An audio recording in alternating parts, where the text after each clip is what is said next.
What made you like open your own gym? Well, it's interesting you talk about being comfortable in a gym space, because that's one of the big things that I wanted to make my gym feel safe for anybody.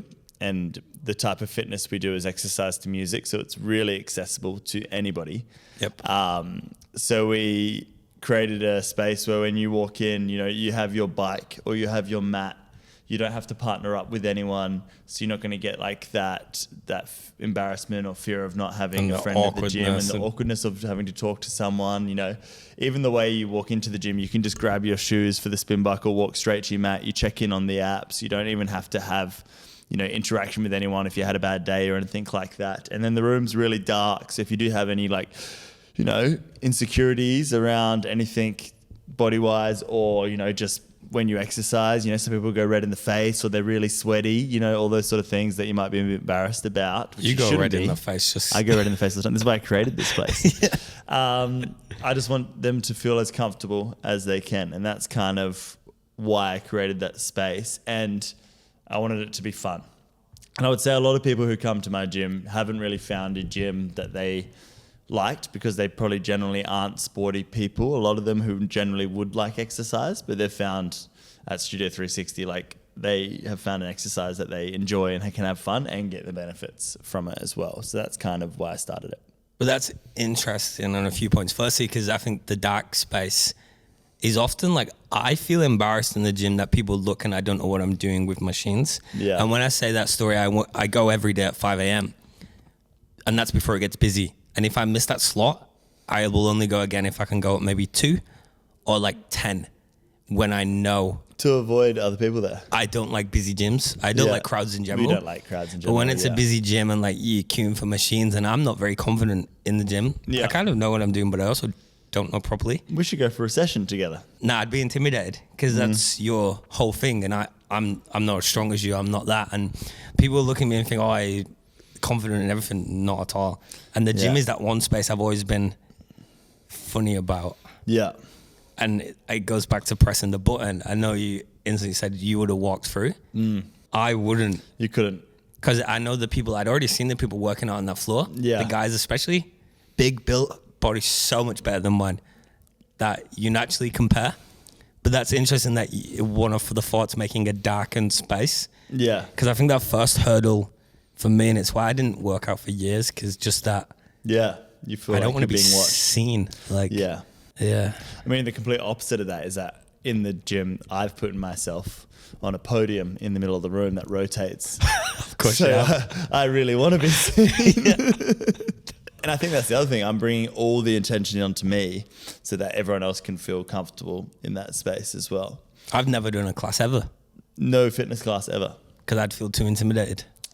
Well, we do classes online. You don't even have to come to Adelaide. This feels like an ad, but yeah, it's it does not. a little bit. But like, genuinely, I've never, because I've got friends and sometimes we'll go together. Yeah. If they come during my times. Yeah. Because they'll be like, let's go after work at 5. Not a chance. I mean, classes are notoriously probably one of the most intimidating things to rock up to, especially like a CrossFit class or something like that. So I really didn't want to create that space that was intimidating at all. And I think we've done a good job of it. Do you remember in like the early noughties when it was like Paris Hilton and all that, and it was celebrity culture, and I was kind of attached to that because I'd just become paparazzi. Yeah. And I was always insecure in my body because I didn't play sports like everyone else. I didn't have the sporty body. And being gay and looking at the celeb culture, I just wanted to be as skinny as possible. That was a thing for so long, wasn't it? You really fell down that like noughties, skinny train. Because I was like going into... I feel like sadly we're kind of falling back into a little bit as well. Yeah, but like I didn't realize. I'm going to show you a picture how bad it was. Wait, look at this. Because this picture shocks me. At the time, I was like started doing paparazzi. I had friends doing photography and stuff. And a friend was a photographer. She used to do like self-portraits. Rosie Hardy, if anyone wants to Google her, she's incredible. And she took this picture of me and we were just walking in like the bush near where she lives.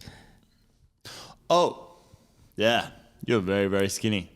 Like, but back then for me, I could go a day.